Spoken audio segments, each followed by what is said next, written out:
March 3, 1943, dawn breaking over Port Moresby, New Guinea. Major Edward Lanner's hands were steady on the control column of his B-25 Mitchell bomber as he watched his fuel gauges and listened to the rhythmic thunder of twin Wright Cyclone engines. Through the scratched plexiglass of his cockpit window, he could see 11 more B-25s forming up behind him, their propellers cutting silver circles through the tropical morning air. What the Japanese convoy steaming toward them in the Bismarck Sea did not know was that in the next 15 minutes, everything they believed about naval warfare would be shattered by a bombing technique so dangerous, so unorthodox that conventional military wisdom had labeled it nearly suicidal. The mathematics of destruction were about to be written not in the traditional language of high-altitude, precision bombing, but in a new dialect of violence measured in feet above the waves. 200, that was the altitude at which Lanner and his squadron would attack, skimming the ocean surface at speeds between 200 and 250 miles. Close enough to taste the salt spray, close enough to see the expressions on enemy faces before their bombs skipped across the water like stones thrown by giants. The Japanese had sailed from Rabaul, believing their convoy was safe under the protection of 8 destroyers and dozens of Zero fighters. They discovered that the rules of naval engagement had changed forever. The transformation had begun 2 months earlier in the headquarters of Lieutenant General George Kenney, commander of the 5th Air Force. Throughout 1942, American bombers had been spectacularly ineffective against Japanese ships. Flying at safe altitudes of 5,000 to 10,000, bombarders watched helplessly as their weapons fell wide of maneuvering vessels, their bombs creating impressive geysers of water but scoring precious few hits. The statistics were devastating. In one convoy interdiction attempt in January 1943, American aircraft flew 416 sorties and managed to sink only 2 ships while damaging 3 others. The Japanese were resupplying their garrisons in New Guinea with near impunity, and the tide of the Pacific War hung in the balance. Kenney was a problem solver, a fighter pilot from the First World War who had developed a reputation for unorthodox thinking. He understood that conventional bombing doctrine was failing because ships could maneuver away from bombs dropped from altitude. The time it took for a bomb to fall from 10,000 F gave captains nearly a minute to turn their vessels, presenting smaller targets or steering between the falling weapons. The solution required bombers to attack from altitudes so low that ships would have no time to react. But flying within a few hundred of heavily armed warships violated every principle of bomber survival. Anti-aircraft guns at that range would have clear fields of fire. A single hit could destroy an aircraft instantly. The risk seemed enormous. Yet Kenney had heard of a technique that might change everything. Major William Benn of the 63rd Bombardment Squadron had successfully employed skip bombing at Rebel on October 22 to 23, 1942, attacking at night and sinking ships by releasing bombs that bounced across the water like flat stones on a pond. The concept was elegantly simple. If a bomber approached a ship at extremely low altitude and released its bombs at high speed with delayed fuses, those bombs would skip across the water surface, bouncing into or under the target vessel before detonating. Ben had proven the tactic worked in combat, but he died on January 18, 1943, when his B-7 disappeared over New Guinea, before he could perfect the technique for large-scale daylight operations. No one had yet attempted coordinated attacks by entire squadrons. No one had perfected the modifications needed to make medium bombers survivable at masthead height. No one had trained complete units in the split-second timing required to skip bombs successfully while under intense enemy fire until now. The architect of the modified B-25 was Major Paul Gunn, a former naval aviator whose wife and children had been trapped in the Philippines when the Japanese invaded. Gunn's personal rage against the enemy combined with his mechanical genius to produce what became known as the Commerce Destroyer. Working in primitive maintenance facilities at Port Moresby, Gunn and his team stripped the bombardier position from the nose of B-25 Mitchell bombers and replaced it with 4 forward-firing 50-caliber machine guns. They added more weapons along the fuselage, eventually mounting 8 to 12 heavy machine guns that all fired forward. The result was a flying battleship that could pour devastating firepower into a target while approaching for a bomb run. The guns served multiple purposes. First, they suppressed anti-aircraft fire by sweeping enemy decks clear of gunners. The heavy slugs from .50 caliber weapons could penetrate destroyer hulls, knock out gun positions, and create chaos aboard target vessels. Second, the nose guns allowed the pilot to aim the entire aircraft like a giant weapon. Unlike high-altitude bombing, where a bombardier calculated complex trajectories, the low-altitude technique required the pilot to fly directly at the target and use a simple reference mark on his windscreen as a gun sight. When the mark aligned with the target ship, the co-pilot or bombardier released the bombs. The approach was brutally direct and demanded nerves of steel, but the modified aircraft were only half the equation. The other half was training pilots to fly them at suicidal altitudes with precision timing. That responsibility fell to Edward Lana, who took command of the 90th Bombardment Squadron in late December 1942. Lana was a barrel-chested pilot with a reputation for aggressive flying and absolute fearlessness. He wore a beat-up service cap pushed back on his head and was known among his men for being willing to lead any mission he ordered them to fly. When Kenny explained the concept and showed him the modified B-25s, Lana's response was characteristic. He would train his men and they would not miss. Training began in January 1943 on the SS Pruth, a British steamer wrecked on Nachiara Reef since December 31, 1923. For weeks, B-25 crews practiced diving to 200 faft and releasing practice bombs toward the rusting hulk in Port Moresby Harbour. Each pilot dropped 30 to 40 bombs, learning to use a windscreen reference mark instead of a bomb sight. When one crew struck the wreck's mast and crashed, killing all aboard, the squadron attended the funeral and resumed practicing the next day. Lana drove his men relentlessly because he understood what was at stake. The Japanese were consolidating their hold on New Guinea, building airfields that could threaten Australia itself. American and Australian ground forces were locked in brutal jungle warfare against an enemy that refused to surrender.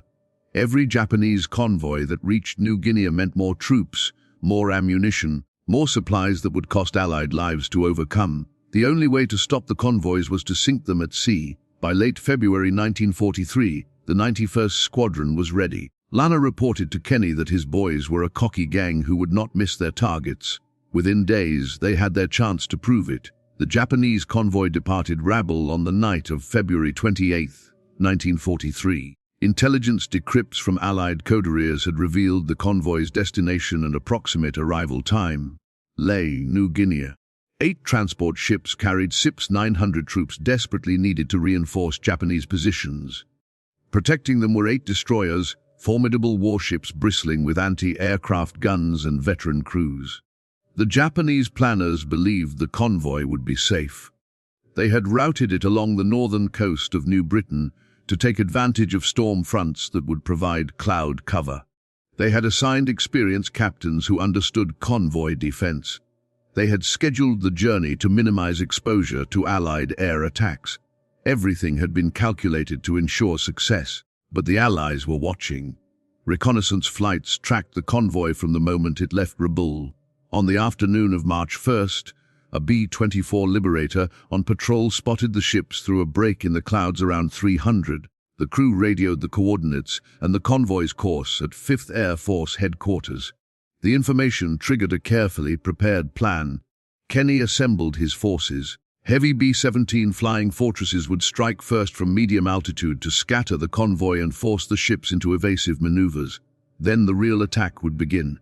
Modified B-25s from the 91st Bombardment Squadron, a 20 Havocs from the 89th Attack Squadron, Australian bow fighters armed with cannon and machine guns, all attacking at masthead height in coordinated waves that would overwhelm the convoy's defenses. The Japanese faced the full fury of low-altitude warfare for the first time on this scale. March 2nd began with frustration. Weather obscured the convoy through most of the day. B-7s sent to attack found only clouds and empty ocean. But by evening, the weather began to clear. On the morning of March 3rd, reconnaissance crews relocated the convoy steaming through the Bismarck Sea toward New Guinea. The ships were about 50 miles southeast of Finchheron, exactly where Allied planners had predicted they would be. Kenny gave the order. All units would attack. The battle was about to begin. Lana gathered his squadron commanders for final instructions. The plan called for different aircraft to attack from different altitudes simultaneously, creating confusion and dividing the convoy's defensive fire. B-7S would bomb from 5,000 to 7,000. Bow fighters would strafe at wavetop level. The B-25s would come in behind the bow fighters at 200 feet, using their forward-firing guns to suppress anti-aircraft fire while delivering their bombs. Lana's orders to his pilots were direct. Find your target. Come in fast and low. Use your guns to clear the decks. Skip your bombs into the hull. Get out fast. The formation would attack in elements of 3 or 4 aircraft, with wingmen providing covering fire while lead planes concentrated on bombing. They would approach targets from the beam parallel to the ship's length, maximizing the target profile and giving the bombs the best angle for skipping into the hull. Timing was critical. Release the bombs too early and they would bounce over the target. Too late and the aircraft would be directly over the ship when the delayed fuses detonated, destroying bomber and crew. The margin for error was measured in fractions of a second. At 8:55 a.m., the call came. The convoy had been positively identified and was within range. Lana shouted to his squadron, Cape Ward Hunt 09 and 30, "Let's go." Engines roared to life. Modified B-25s began taxiing toward the runway at Port Moresby. Behind them, 20 crews of the 89th prepared to follow. The plan called for all attacking aircraft to rendezvous over Cape Ward Hunt at 19:30 and strike at 10. As long as B-25 lifted off, he could see the coastline of New Guinea falling away behind him. Ahead lay open ocean and a Japanese convoy that had no idea what was coming. The flight to the target took less than an hour. At 10,000 feet, formation flying was smooth and the visibility was perfect. Lana could see the other elements of the strike force assembling. Heavy B-17s from the 43rd Bombardment Group climbed to altitude. P-38 Lightning fighters took up positions as top cover, ready to engage any Japanese fighters that might interfere. Australian bow fighters, twin-engine aircraft armed with 4 20-mm cannons and 6 machine guns, dropped to wavetop altitude. Everything was coming together with textbook precision. At 9:55, lead B-17 spotted the convoy. 16 Japanese ships were visible on the water below, their wakes drawing white lines across the blue Pacific.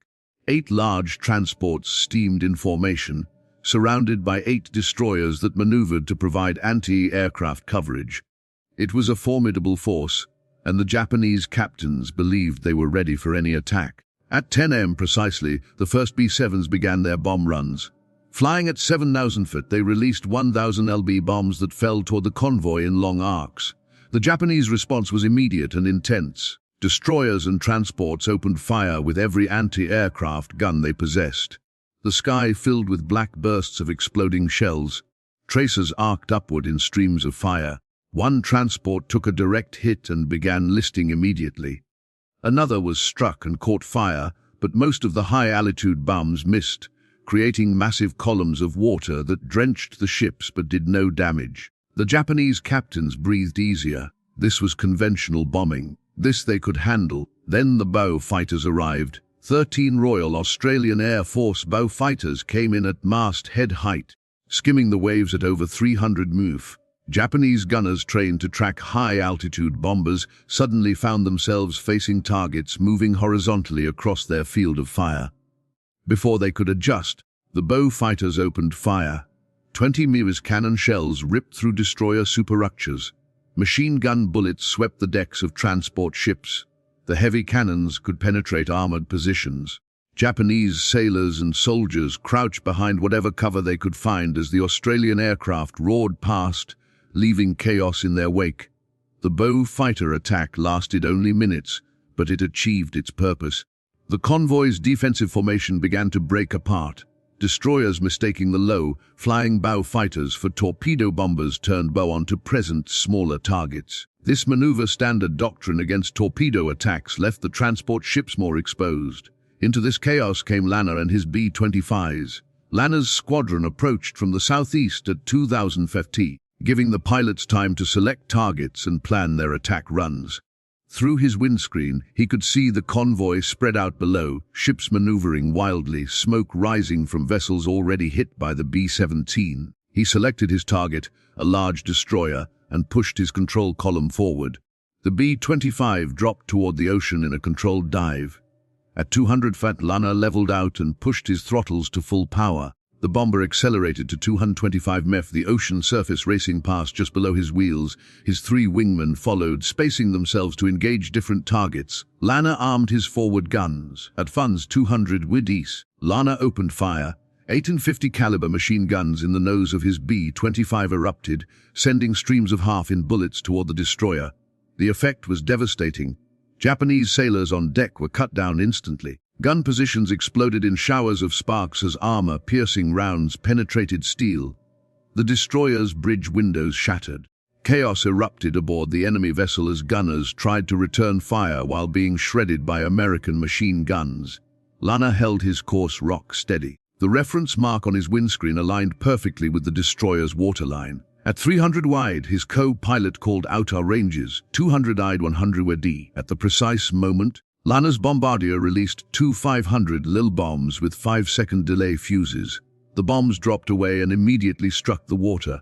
The delayed fuses prevented them from detonating on impact. Instead, the bombs skipped, bouncing off the ocean's surface like stones carried forward by their momentum. The first bomb struck the water, bounced once, and slammed into the destroyer's hull at the water line. The second bomb followed, hitting the water and skipping directly under the vessel.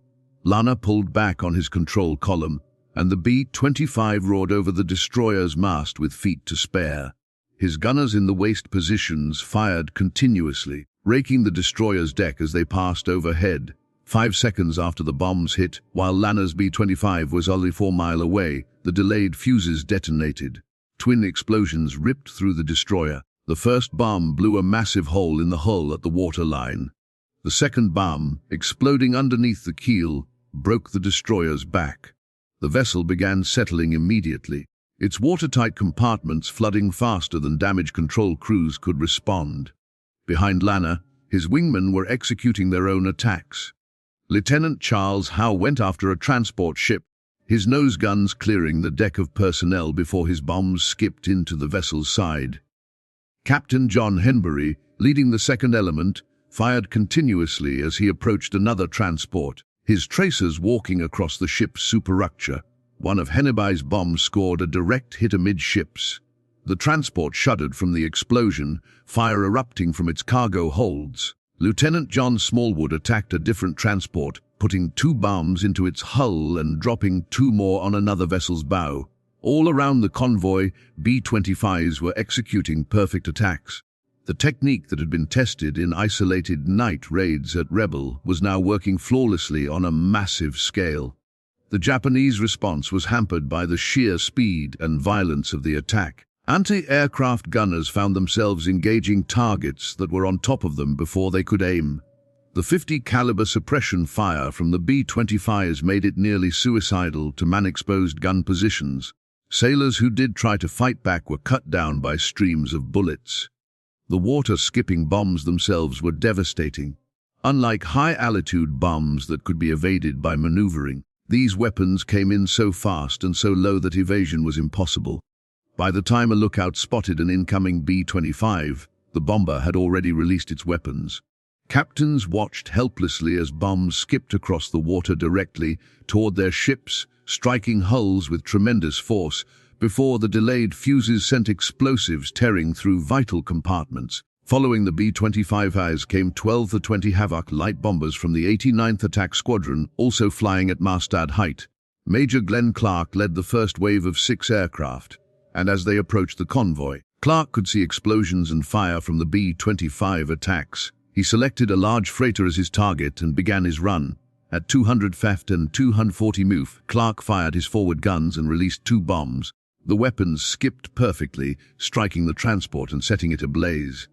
Clark's wing clipped the ship's radio mast as he pulled up and over, but his A-20 remained flyable. He circled and could see his target, later identified as Teimaru, burning fiercely from multiple hits. Other A-20 pilots attacked with equal success. Captain Ichidoba bombed the same freighter Clark had hit, ensuring its destruction. Captain Dixie Dunbar and Lieutenant Jack Taylor attacked Kembaru, the smallest ship in the convoy. Their bombs struck home, and the vessel began sinking immediately. Above the low-level carnage, P-38 Lightning fighters engaged Japanese Zero fighters that had arrived to protect the convoy. The air battle was fierce but brief. American pilots flying aircraft superior to the Japanese fighters in speed and firepower shot down enemy planes with methodical efficiency. 3 P-30As were lost in the engagement, but their sacrifice ensured that the bombers could continue their attacks without interference. The Japanese fighters that did break through to attack the B-25s and A-20 found the bombers' defensive firepower formidable. Waist gunners and tail gunners on the American aircraft shot back fiercely, and several Japanese fighters went down to bomber defensive fire. By 10:50 am, just 15 minutes after the attack began, all 8 transport ships had been hit, and most were sinking or ablaze. 3 of the 8 destroyers had been badly damaged or were already going under. The water of the Bismarck Sea was filled with debris, oil slicks, and Japanese sailors abandoning ship. Above the devastation, American and Australian air crew could barely believe what they were witnessing. The technique they had practiced for weeks had exceeded all expectations. The low-altitude attacks were not just effective, they were devastating. The convoy that had left Rabel with such confidence was being systematically destroyed. But the battle was not over. The Japanese were nothing if not tenacious, and the remaining destroyers continued fighting even as transport ships burned around them. That afternoon, Allied aircraft returned to complete the destruction. The second wave repeated the morning's devastating pattern. More B-7 bombers bombed from medium altitude, while B-20s executed precision low-altitude runs. By 3:36 p.m., 8 transport ships and 3 destroyers were at the bottom of the Bismarck Sea. The destroyer Tokitsukashi floated helplessly through the night and finally sank at sundown on March 4th. Only 4 destroyers managed to escape: Shikinami, Esagumo, Yukazi, and Uranami. Even these vessels were damaged. The human cost of the battle was staggering. Of the 900 Japanese troops who had departed Rabel-bound for Lille, only about 200 made it ashore. Another 700 were rescued by destroyers and submarines and returned to Rabaul, but most had lost their weapons and equipment. Approximately 890 Japanese soldiers and sailors were killed, either going down with their ships or drowning in the oil-slicked waters of the Bismarck Sea. For the Allies, the losses were remarkably light. 13 American and Australian aircrew were killed. 10 died in combat while 3 perished in an accident. 8 airmen were wounded. 4 aircraft were lost in combat. 1 B-17 and 3 P-3As, 1 B-25 and 1 Bo fighter crashed in accidents against 12 Japanese ships sunk and thousands of enemy troops killed. The exchange rate was almost unbelievable. The controversy came afterward, and it haunted some of the participants for the rest of their lives. On March 4th, Allied aircraft and PT boats patrolled the waters where the convoy had been destroyed, searching for survivors. The orders were brutal and unambiguous. Strafe the lifeboats, machine gun the rafts, prevent Japanese soldiers from reaching shore where they could be rearmed and sent back into combat. The rationale was coldly logical. Every Japanese soldier who reached New Guinea would have to be killed by American or Australian infantry in brutal jungle fighting. Better to finish them in the water than to face them again on land. But the execution of the order was devastating to those who carried it out. Pilots reported sighting groups of 200 survivors on rafts and receiving orders to attack until there were no survivors. PT boats machine-gunned Japanese in the water through the night. The justification offered by American commanders pointed to Japanese atrocities and tactical necessity. During the battle, Japanese Zero fighters had strafed American airmen who had bailed out of a damaged B-17 called Double Trouble, shooting them as they drifted down in their parachutes. Allied soldiers fighting in New Guinea had witnessed Japanese troops conducting bayonet practice on prisoners, engaging in cannibalism, and refusing to surrender even when facing certain death. The brutal reality of the Pacific War made mercy seem like a luxury neither side could afford. Yet for the aircrew who carried out the attacks on survivors, the mission was haunting. Some struggled with the memory for decades. They understood the military necessity.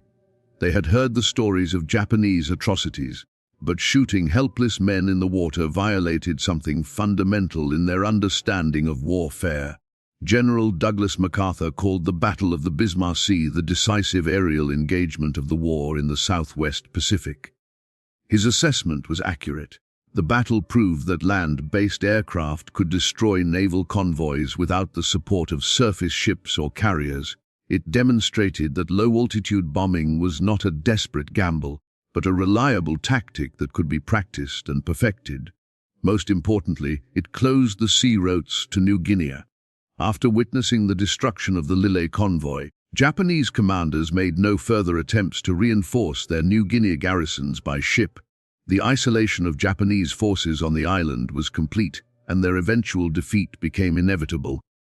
For Edward Liner, the architect and leader of the attacks, the victory was the high point of his military career.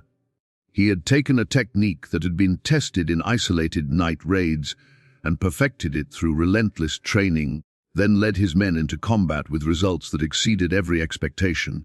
His B-25 crews had scored 17 direct hits out of 37 bombs dropped, an accuracy rate that high-altitude bombing could never achieve. Kenny praised Lana and recommended him for promotion and decoration. The 90th Bombardment Squadron became legendary throughout the Pacific Theater. Sadly, Lana did not survive to see the end of the war. On April 30th, 1943, less than 2 months after his triumph at the Bismarck Sea, he was killed in a flying accident. Coming into land at Dadura Airfield, he performed his trademark maneuver, diving toward the runway and pulling up sharply into a chandel. The stunt had always been spectacular and slightly dangerous, but Lana had performed it dozens of times without incident. This time was different. His B-25 was heavily loaded with fuel, 8 passengers, baggage, tools, and 2,000 of bombs. When he pulled back on the control column at the bottom of the dive, the overloaded bomber stalled. It went into a flat spin, crashed, and exploded on the ground. There were no survivors. Lana left behind a wife and 2 daughters. He was buried at Port Moresby with full military honors, his legend secured by the 15 minutes of combat that changed naval warfare forever. Captain John Henbury, one of Lana's wingmen in the Bismarck Sea attack, took command of the 90th Squadron and led it through the rest of the war. The squadron continued using the techniques Lana had perfected, sinking dozens more Japanese ships throughout 1943 and 1944.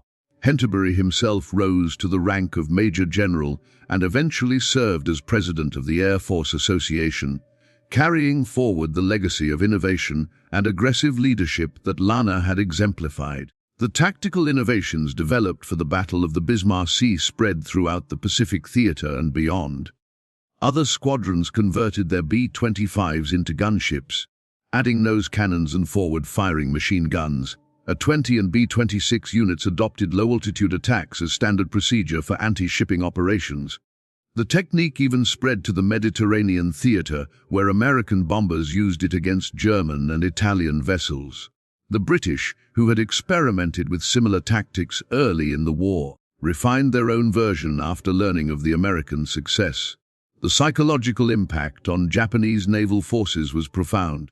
Ship captains, who had once felt relatively safe, when protected by destroyer escorts and fighter coverage, now understood that they were vulnerable to attacks they could not evade or defend against effectively. The convoy system that had sustained Japanese garrisons across the Pacific became untenable in areas where Allied land-based aircraft could operate. Japanese planners were forced to rely increasingly on submarines and fast destroyer runs conducted at night, accepting far lower cargo capacities and much higher risk. The Battle of the Bismarck Sea validated Lieutenant General Kenny's strategic vision, his insistence on modifying conventional bombers for unconventional missions, his willingness to embrace unorthodox tactics, and his ability to identify and promote aggressive leaders like Lana proved decisive. Kenny's approach became a model for air power employment in the Pacific. He demonstrated that innovation and adaptation could overcome numerical and geographical disadvantages. The 5th Air Force under his command dominated the skies over the Southwest Pacific, providing the air superiority that made MacArthur's island-hopping campaign possible. The technical lessons were equally significant. Aircraft designers learned that medium bombers could be successfully modified for roles far beyond their original specifications. The B-25 Mitchell, designed as a conventional medium-altitude bomber, became one of the most versatile aircraft of the war after being converted into a gunship. The forward-firing armament concept influenced post-war attack aircraft design. The principle of combining suppressive fire with precision weapons delivery became fundamental to close-air support doctrine. For the individual pilots and crew members who participated in the battle, the experience was transformative. They had trained for a mission that seemed nearly impossible. They had faced anti-aircraft fire at point-blank range.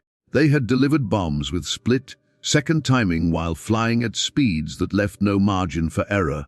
And they had succeeded beyond anyone's expectations. The confidence gained from that success carried through the rest of their military service. Men who had doubted the tactics before the battle became its most fervent advocates afterward. Crews that had been skeptical about attacking warships at 200 ft became eager for more missions. The 90th Squadron developed an esprit de corps that made it one of the most effective units in the Pacific theater. The statistical analysis of the battle reveals the dramatic effectiveness of low-altitude attacks compared to conventional high-altitude tactics. The B-7 bombers bombing from 1,000 to 7,000 ft achieved approximately a 3% hit rate, consistent with peacetime practice, but inadequate against maneuvering targets. The B-25s and A-20 using low-altitude techniques at 200 ft achieved hit rates exceeding 50%, with some crews scoring hits with every bomb dropped. The difference was attributable to multiple factors. Reduced distance meant less time for targets to maneuver. Horizontal trajectory required less precise timing than vertical drops. Suppressive fire degraded enemy defensive capabilities, and the psychological impact of aircraft roaring over mastheads disrupted enemy response coordination. The development of the technique required solving numerous technical challenges. Bombs had to be equipped with delayed fuses that would survive the initial impact with water without detonating. The fuse delay had to be long enough for the aircraft to escape the blast radius, but short enough that the weapon detonated against or near the target. Pilots learned through extensive practice that releasing bombs from exactly 200 ft at speeds between 200 and 250 mph produced the most consistent results.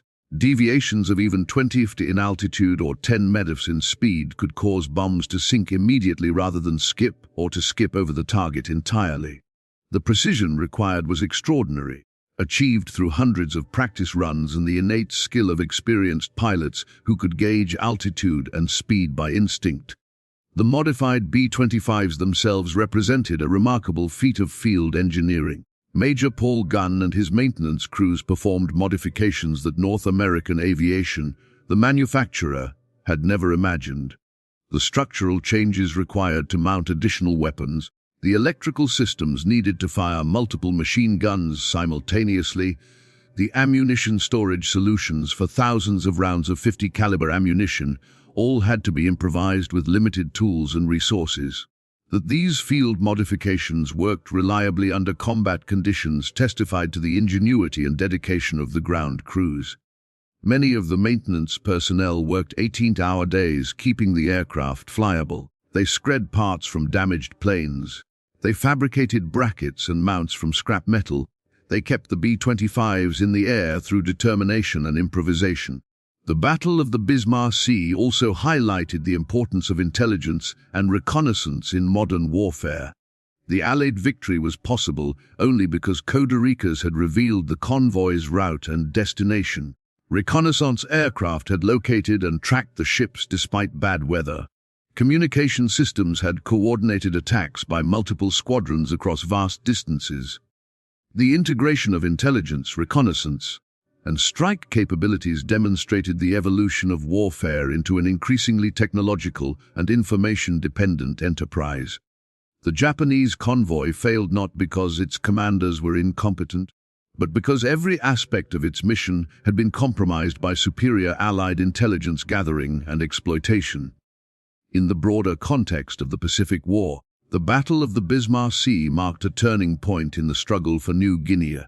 Japanese forces on the island, already under pressure from Australian and American ground forces, found themselves cut off from reinforcement and resupply. The garrison at Lae, which the destroyed convoy had been intended to reinforce, fell to Allied forces 6 months later in September 1943. The Japanese defensive perimeter contracted inexorably as island after island fell to American amphibious assaults, supported by overwhelming air power. The air superiority that made these invasions possible was built on the foundation laid at the Bismarck Sea. The battle demonstrated that Allied forces could dominate not just the skies, but also the seas around contested territories through innovative application of land-based air power. The human dimension of the battle deserves remembrance. Beyond the statistics of ships sunk and aircraft lost were individual stories of courage and sacrifice.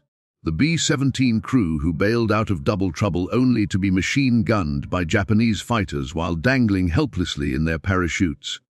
The P-38 pilots who went down fighting to protect the bombers. The Japanese sailors who stayed at their posts firing anti-aircraft guns even as their ships disintegrated around them. The Allied air crew who flew mission after mission knowing that a single mistake at 200 feet meant certain death. War demands courage from all participants, and the Battle of the Bismarck Sea witnessed extraordinary courage on both sides. The controversy over attacks on survivors has never been fully resolved. Military historians generally accept that the decision was militarily justifiable within the context of total war in the Pacific. Every Japanese soldier eliminated at sea meant lives saved among Allied ground forces who would otherwise have faced those soldiers in combat. Given Japanese tactical doctrine that emphasized fighting to the death and made surrender almost unknown, allowing survivors to reach shore guaranteed more casualties later. Yet the ethical dimension remains troubling. Attacking helpless men in the water violated codes of military honor that dated back centuries. The pragmatic argument that Japanese forces would have done the same and had done worse does not fully address the moral complexity. Some participants struggled with the memory for the rest of their lives, while others maintained that they had simply done what war required. Modern military analysts studying the Battle of the Bismarck Sea identify several key factors that contributed to Allied success. Tactical innovation driven by operational necessity solved the problem of hitting maneuvering ships. Realistic training prepared crews for actual combat conditions. Combined arms coordination used different aircraft types in complementary roles. Excellent intelligence provided targeting information and enabled mission planning. Technological adaptation modified standard aircraft for specialized roles. Each factor was necessary. Together they were sufficient for victory. The battle serves as a case study in how innovation, training, intelligence, and combined operations can overcome numerical or technological disadvantages. Edward Lanner's legacy extends far beyond his short life. His willingness to embrace an unconventional tactic and his skill in training men to execute it saved countless Allied lives. Every Japanese soldier who died in the Bismarck Sea was one less enemy that American or Australian infantry would face in the jungles of New Guinea. Every ship sunk represented one less cargo of weapons and ammunition that would kill Allied soldiers. The technique Lanner perfected became the standard for anti-shipping operations throughout the Pacific War. Thousands of Japanese vessels fell to low-altitude attacks over the following 2 years. The maritime supply lines that Japan needed to sustain its far-flung empire were systematically severed by aircraft flying at altitudes that conventional wisdom had deemed suicidal. In reunions held decades later, veterans of the Bismarck Sea battle spoke of the mission with a mixture of pride and wonder. Pride in their accomplishment, wonder that they had survived. The 15 minutes of combat at Mustad altitude, flying through walls of anti-aircraft fire, delivering bombs with split-second precision, had been the most intense experience of their lives. Many compared it to flying through hell itself, yet they had emerged victorious, their tactics validated, their courage proven, their place in history secured. The principles validated at the Bismarck Sea remain relevant to contemporary military operations. Innovation can overcome conventional limitations. Realistic training prepares forces for actual combat. Integration of different capabilities achieves combined effects greater than the sum of their parts. Adaptation of existing systems meets new requirements faster than waiting for perfect solutions. Intelligence exploitation provides decisive advantages. These lessons learned in the skies over the Bismarck Sea 80 years ago continue to inform military planning and execution. The names of those who fought are fading from memory, but the principles they validated through blood and courage remain relevant to every generation that must defend freedom. The Battle of the Bismarck Sea stands as one of the most decisive engagements in the Pacific War. A Japanese convoy that should have reached its destination safely was instead completely destroyed by innovative tactics executed with extraordinary skill. The technique that accomplished this victory was considered nearly suicidal by conventional military wisdom. Edward Lanner and his men proved that conventional wisdom was inadequate. They flew at altitudes that invited destruction, dropped bombs with timing that allowed no margin for error, and achieved results that exceeded every expectation. 12 Japanese ships sank into the Bismarck Sea. Thousands of enemy soldiers died. The route to New Guinea was closed, and the course of the war shifted irrevocably toward Allied victory, all in 15 minutes of combat that demonstrated the power of courage, innovation, and determination. The forbidden tactic became the standard. The dangerous method became routine. The impossible mission became a template for countless successful attacks. Edward Lanner did not live to see the final victory in the Pacific, but his contribution to that victory was immeasurable. The pilots who followed him into combat at 200ft carried his legacy forward. The tactics he perfected sank hundreds of Japanese ships over the following 2 years. The courage he exemplified inspired thousands of air crew who faced similar dangers. His name deserves to be remembered alongside the great innovators of military history, the leaders who changed warfare through vision and daring. The Battle of the Bismarck Sea was his masterpiece, and its lessons echo down through the decades to inspire new generations who must face new challenges with the same combination of innovation, training, courage, and determination that characterized those 15 minutes over the Pacific in March 1943 when everything changed.